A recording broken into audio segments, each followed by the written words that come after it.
Missionaries for God, a sermon by A.T. Jones, Wednesday evening, March 3rd, 1897.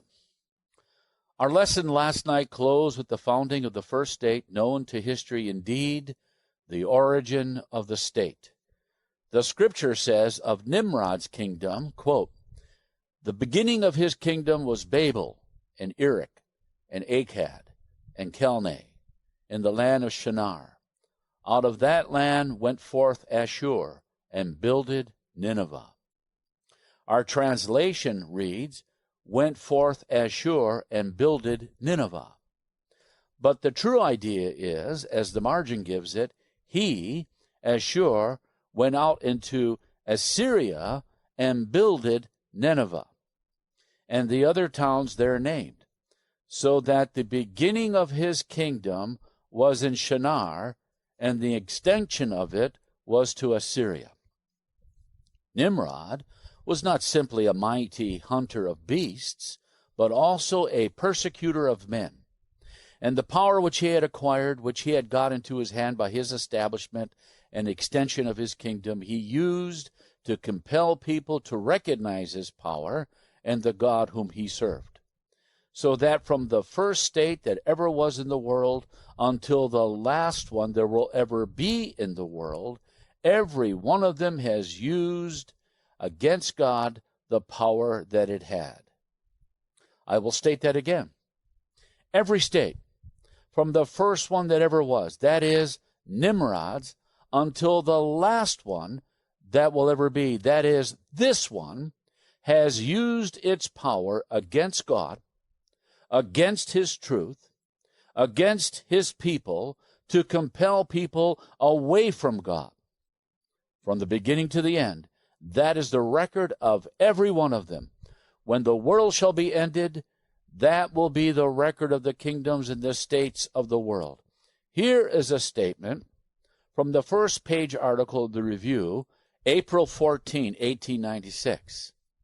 "The arch-deceiver seduced people to bow to idols and thus gained supremacy over earthly kingdoms. He considered that to be the God of this world was the next best thing to gaining possession of the throne of God in heaven." Close quote. In the history cited in the previous lesson, you can see the working of the scheme thus revealed in the spirit of prophecy. First, men went into idolatry, then to monarchy. And the first one that did that established a state and was himself a persecutor of men by the power that he had thus gained. That is the history. You will see it worked out in other nations as we go along. It was not long after Nimrod until in all that country God was forgotten by all but Abraham alone. Abraham alone sought and found God, and with Abraham, God started the race once more in the Lord's way. Now mark what he said to Abraham. In view of what we have studied, in view of what was before us in the previous lesson, and what I have called your attention to just now, consider what God said to Abraham when he began with him a new nation, that is, a nation of God. Genesis 12, verse 1 tells us what the Lord said to him at first. "Now the Lord said unto Abraham, Get thee out of," what? "Thy country." What first? Congregation, thy country. "And from thy kindred, and from thy father's house, unto a land that I will show thee." Three things God said Abraham must leave. First, he must leave what? His country. Next, his kindred. Next, his father's house. His father's house were idolaters. His country forced people to idolatry. It was against God. His country, his kindred, and his father's house were idolatries, and he had to leave all. The Lord showed him the land, but did he give him possession of it? No, not so much as to set his foot on. When God called him out of that country, did he bring him into another one? No. But he promised that he would give it to him and to his seed after him. that when God called him out of his country and did not bring him into the other one, where did that leave him? Congregation, a pilgrim, and a stranger. That left God's representative in this world absolutely without a country in this world. Yet he was absolutely without a country. Oh, he looked for a better country, that is, an heavenly. Let us turn to the 11th of Hebrews and look at that 8th verse, beginning, quote, "By faith Abraham, when he was called to go out into a place which he should after receive for an inheritance, obeyed, and went out, not knowing whither he went." But from what did he go out? From his country, not knowing where he went. By faith he sojourned in the land of promise as in a strange country, dwelling in tabernacles with Isaac and Jacob, the heirs with him of the same promise. You know he gave him no inheritance, no, not so much as to set his foot upon, and yet he promised to give it to him and to his seed after him. He brought him out of his own country, and of no other country on earth did he give him so much as to set his foot upon. Thus he was left absolutely without a country on the earth. Of this we are certain. But remember what God was saying. Who was Abraham at this time? He was the friend of God, the father of all them that believe God. Is he your father? Have you a country in this world? For he looked for a city which hath foundations, whose builder and maker is God. Through faith also Sarah herself received strength to conceive seed, and was delivered of a child when she was past age, because she judged him faithful who had promised. Therefore sprang there even of one, and him as good as dead, so many as the stars of the sky in multitude, and as the sand which is by the seashore innumerable. These all died in faith, not having received the promises. What did God promise when he brought him out of his country? Did he promise him a country? Yes. But he did not get a country in this world. But having seen them afar off, and were persuaded of them, and embraced them, and confessed that they were strangers and pilgrims on the earth. For they that say such things declare plainly that they seek a country. Can a man seek a country when he has one? No. For a man can no more have two countries than he can have two masters. Well, says one, Abraham was out of his, yes, but he had an opportunity to go back if he wanted to. If he had counted that his country yet, so that it was upon his heart, and he had become homesick when he got 800 or 1,000 miles away, and there was a famine in the land, and there was not as much of an excursion about it as he thought there might be, he could have said, I would like to see the folks there just once more, the dear old plains and familiar trees. If I could only do that, then I will be willing to come back and stay in this field a while. If he had thought thus, he could have had opportunity to return, for it is written, truly, if they had been mindful of that country from whence they came out, they might have had opportunity to have returned. Mindful? What is mindful? If they had their minds full of that country from which they came out, they could have had opportunity to have returned. And they would have had it too, for then they would have made it. But now they desire a better country, that is, an heavenly. Wherefore for this reason, God is not ashamed to be called their God, for he hath prepared for them a city. Have you gotten out of your country? Turn to Romans 4, verses 1 through 12. What shall we say then, that Abraham our father, as pertaining to the flesh, hath found? For if Abraham were justified by works, he hath whereof to glory, but not before God. For what saith the Scripture? Abraham believed God, and it was counted unto him for righteousness. Now to him that worketh is the reward not reckoned of grace, but of debt. But to him that worketh not, but believeth on him that justifieth the ungodly, his faith is counted for righteousness.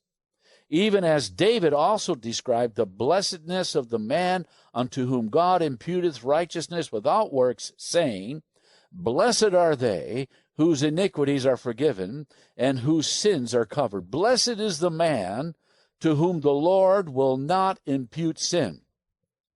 Cometh this blessedness then upon the circumcision only, or upon the uncircumcision also? For we say that faith was reckoned to Abraham for righteousness. How was it then reckoned? When he was in circumcision or in uncircumcision? Not in circumcision, but in uncircumcision. And he received the sign of circumcision, a seal of the righteousness of the faith which he had yet been uncircumcised, that he might be the father of all them that believe, though they be not circumcised, that righteousness might be imputed unto them also, and the father of circumcision to them who are not of the circumcision only, but who also walk in the steps of that faith of our father Abraham, which he had yet being uncircumcised. Now that faith of our father Abraham, which he had yet been uncircumcised, was this faith that he had when God called him out of his country, from his kindred, from his father's house, was left hanging in the hands of God without a country in the world.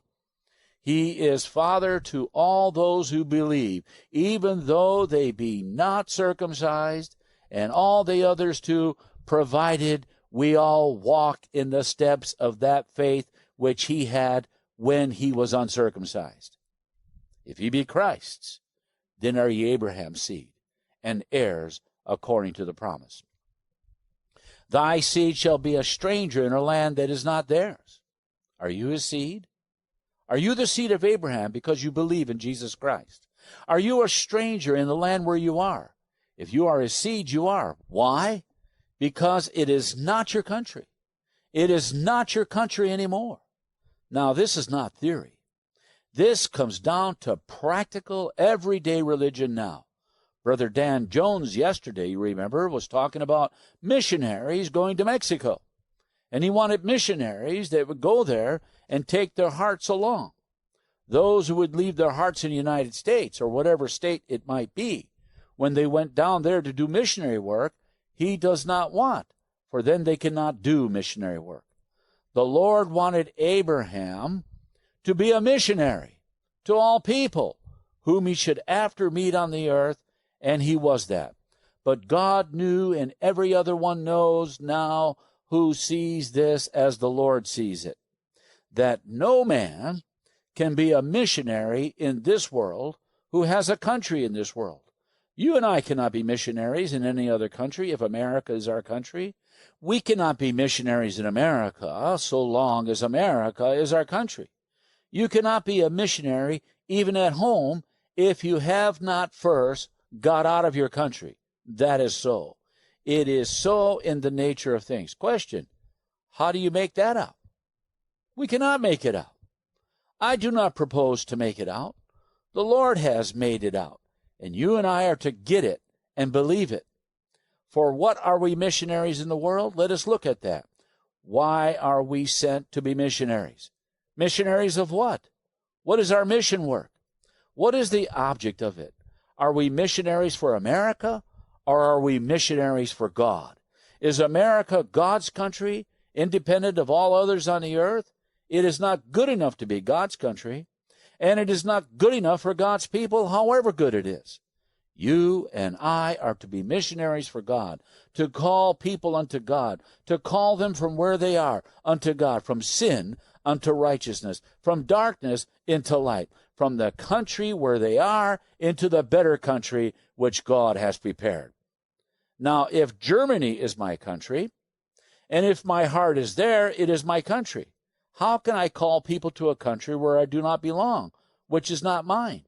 If America is my country, how can I do missionary work in behalf of another country? It cannot be done. When God wanted Abraham to be a missionary for God, a missionary in behalf of a country to which God calls all people, he puts him where he could be a missionary indeed to all people. God called him to be a missionary. And in this, he set an example for all people who should come after of what it means to begin to do missionary work.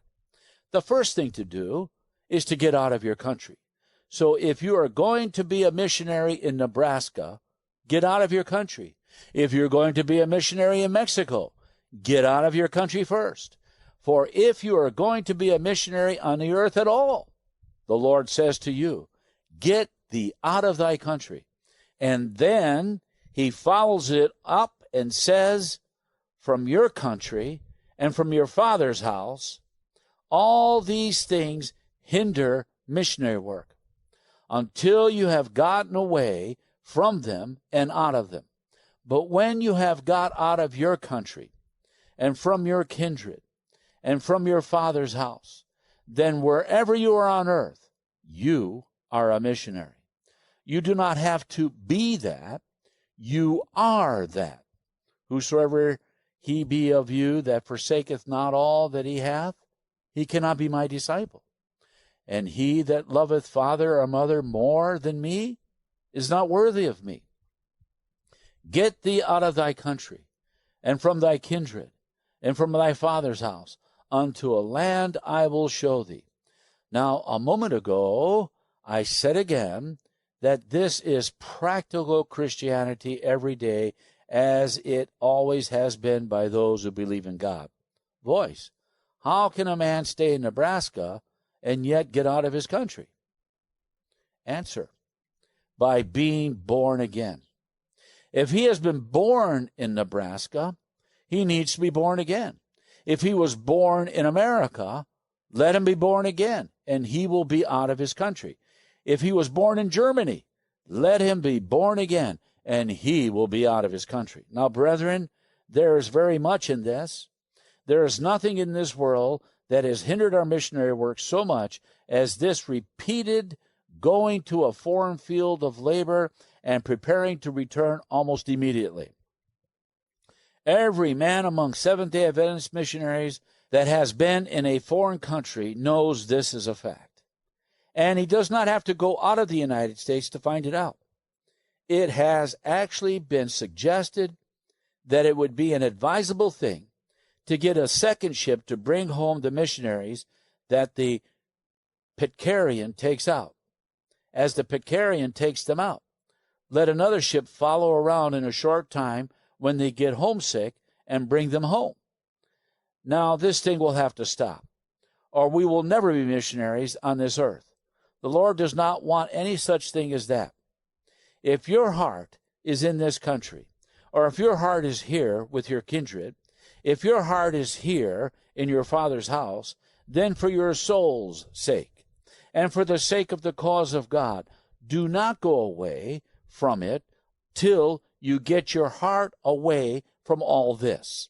For where your heart is, there will your treasure be, and you will want to get back as quickly as possible. If you go to another country while your heart is not there, you cannot do any good while you are there. You will be a nuisance to yourself and to all that are around you. You need not think that you will not be, for you will. What are we to do is to know where our home is, our rightful home, and that it is nowhere on this earth, that it is in heaven, and that we are to go there soon. And then, wherever you are called on this earth, bear in mind that you are going home. Then, if it be to the South Sea Islands, if it be to Mexico, you will be at home, and you will know it, and are there to stay at home and work for God where you are until he calls you to another field. And when you get there, you will still be at home. In that way, you will never be in a strange place, and the people will not be strangers to you. Now, this idea of having any country in this world works just this way. with reference to countries, that country that is yours is the leading thing in your mind. And if you go to another country, you will constantly be drawing comparisons between that country and your own country. The lessons that you give, the sermons that you preach, the very influence that accompanies you will be so tinctured with it, unconsciously to yourself, that the people will recognize it all the time. Thus, there is a barrier between you and them that you can never get over until you get out of your country. As long as that thing is in you, there is a barrier between you and them. Your work cannot be effective until that barrier is broken down between you and the people, and they see that you are separated from your country, from your kindred, and from your father's house. But when you have got out of your country, when you have been born again, your nativity is in that heavenly country. Your home is there, and that is the only land you have any heart for.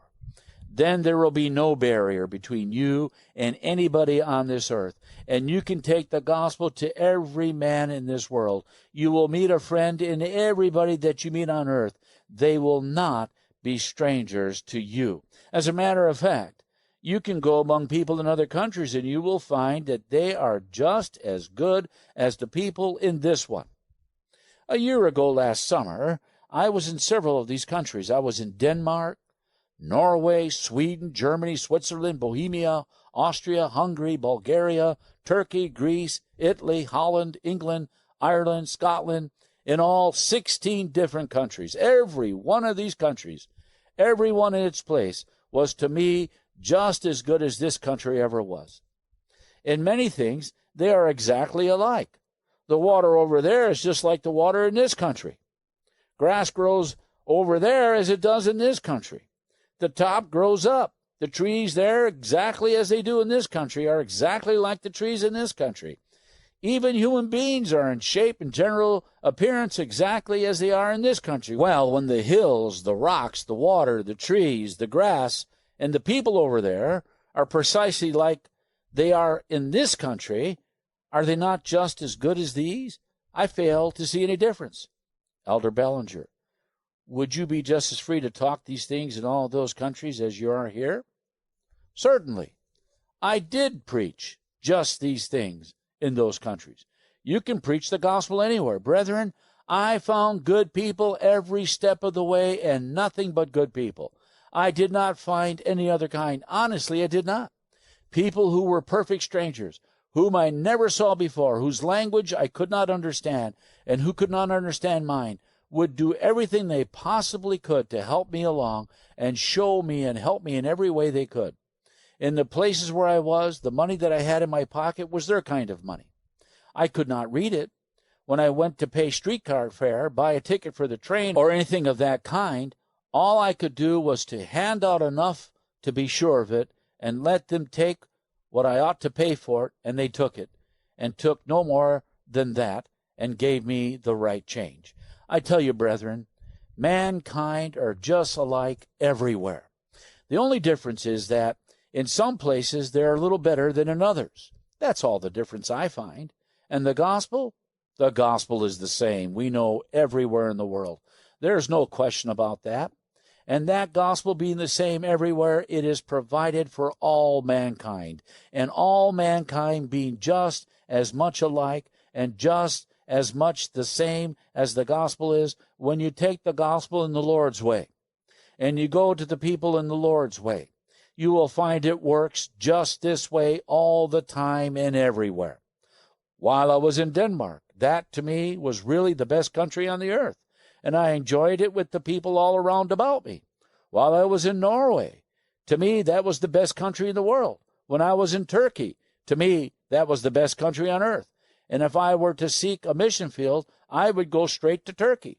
The Turks are just like other people, clever and gentlemanly when they meet you on the street, and through the country, they meet you on the road. Brother Holzer and I had to wait while the ship lay at anchor in Smyrna, Asia, and we went out to visit the ruins of Ephesus. He went further than I did, but We went together about 6 miles out in the country alone. We went just as you go out in the fields here. We met people on the highway just as you do here. I did not feel in any danger of any kind. I did not think he did. We found nothing to be scared at. We walked around there just as we would here. We were at Nicomedia when the Armenians said it was hardly safe to go out of the house, and above all for any one to be found out walking upon the hills. But we went out of the city and up and down the hills while waiting for the cars. We met Turks on the road with their wagons and oxen. We found them resting by the road. We did not feel afraid. There was no danger to us. There was safety everywhere. I say to you that in every one of those countries, the people are good people, clever people, kind people, accommodating people. They will drop their work to do you a favor, to show you the way, to get you through a street, to go with you a block or two to show you the way, although they never saw you before and never expect to see you again. My heart went out in kindly feeling toward those good folks all around, and I wish they could go with us to that better country where we could be together and be kind to each other all the time. As I said a moment ago, and as D.T. Jones told you yesterday, this lies at the root of missionary work. It is that. There have been those sent away, willing, glad to go on a foreign mission. That is what they started upon. That is what their pretensions were. At large expense, they got there. Only a little while, and a letter is received, pleading to come back. Oh, only let me come home. I don't ask you to pay my way home. Only let me come back. Voice, does the Foreign Mission Board give such ones opportunity to come back? Certainly. How could they do otherwise? This is no idle tale. It is fact, brethren. But that is not missionary work. Of course, the Foreign Mission Board would not wish such persons to remain there.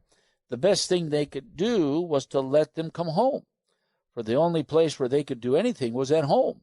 Their heart was at their home in America. In fact, some were so afraid that they would die if they stayed there that they came home and died. This is a fact. I'm not using that expression or putting it that way to make a play upon your feelings or anything of that kind. Some persons have been so homesick that they were afraid they could not live there, and they came home by their own request and not long afterward died. They could not have done any less than that if they had remained abroad. I know, and you know too, that many have gone on foreign missions with more of an idea of going on an excursion than going for hard missionary work. And when they found at the end of the journey that it was not an excursion, but hardship, that it meant self-denial, sickness, burning fever, that took all the excursion out of it in a little while, that was not what they had in mind when they started. I know you know that there is a halo in this idea of missionary work at the beginning. But we want to get to solid facts, to get our eyes off the halo, and remember that there is a hard substance just back of it. There is something of a halo in getting aboard the train or ship with a large crowd of people and much parade as we start out on the mission, honored like that. Of course, that is all right. But those who go must be sure that their minds and hearts are on something more solid than that. They need to bear in mind that while the brethren are willing to escort them to the train or to the ship and shed tears if need be at the parting, that beyond all that, each one of those missionaries must not forget that he is going out to meet hardships, to meet perplexities, perils, and sicknesses. And let him remember that he may not only meet all these things, but go through them and not be afraid that he will die. Let everyone be perfectly sure that he is dead before he starts, and he will not be afraid that he will die when he gets there. But if you have not died before you start, then don't start until you are dead, because otherwise you will do no good either to yourself or to the cause. You will only be a burden to all those who are there, if there are any there before you who are faithful. Now, that is the truth, and you know it. Then why should we allow that thing to be lost sight of? Such a thing as that has been needed in our work all these years. Large sums of money would have been saved if such a thing as that had been insisted upon before you started. Great mistake would have been avoided, and an immense amount of misery if this thing had been insisted upon before the laborers left. As I said a moment ago, if you are really dead before you go, and while you are there, you are not going to be much disturbed by the prospects of death, it doesn't follow that you are going to die because you get sick, very sick, burning with fever. It doesn't follow that you are going to die, that you should think that you must pick up and start home just as soon as you get out of that or get well enough to start. I know missionaries, perhaps you do too, one in particular and his wife, whom I have in mind, who went on a foreign mission. They were both young people. Neither of them, I think, over 22. The husband was probably 23 at most. They went to their field, entered upon the work, and in the course of time sickness came to them. The wife was attacked first with the native fever and was terribly sick as they get, I suppose, and live. But neither of them got homesick along with the fever. They stuck right to it bravely. The husband nursed the wife through her sickness, and just as she was barely able to sit up and walk around, he himself was stricken with the same fever as severely as she had been, and she, in that weak condition, nursed him through. But they went through it all like brave Christians, thank the Lord. They are in that field yet. They are a success in that field where they are, and have been a success from the day they landed there. That is to be our ideal. Now, I do not say that none of those who went away should never have come back. I do not say that none of them should have come back immediately after they reached the field. But I do mean to say, brethren, that they should have known before they went away whether they were to come back right away or not. That the mission board thinks you might be a good missionary isn't evidence enough for you to act upon to go on a foreign mission. You want to know for yourself that God calls you to go there, and that you go there because God wants you there in that place. Then when you go, you will go because God calls you, and you will know that He is with you while you are going. You will know that He is with you when you get there, and you are not going to be scared by any difficulties, nor discouraged by any hardships, nor turned back by any sicknesses, not even at the prospect of death. If it should come to the literal fact of dying a physical death, you do not know how you are defeating the cause if you run away to escape it. You and I, every Christian, and especially every Seventh-day Adventist Christian, because it is Christian experience, must get hold of this one living principle, that the Christian's work isn't done when he dies the physical death. If he is faithful to his work while he lives and dies at his post, his work goes on after he is dead. Now that is a fact. If you will go with God's call, if you go with God with you, and if you die before you leave, if you are the kind of missionary that God calls, the kind that Abraham was, you yourself are to know for yourself before God, under God, and with God, that this is His will concerning you. That you have a conviction today that you are to go as a missionary is not evidence that you are to start from this confidence to go to that field. If your conviction is a right one and good, it will keep. If it is not the right kind of conviction, it ought not to keep. It ought to spoil as soon as possible. And if you have to keep it a little while and it spoils, it is better to spoil here than after you are in the field. If your conviction is from the Lord, it is a good one and will keep. David had a conviction for 20 years that he was to be king of Israel. But he was not anxious at all for the time to come when he would be king of Israel. He didn't hurry up the thing. When all things were in his hands, he would not move a finger to put himself upon the throne. He had a conviction that was good enough to keep for 20 years. And when the Lord had tried him and could trust him, he brought him to the throne himself. So you may have a conviction concerning a certain field.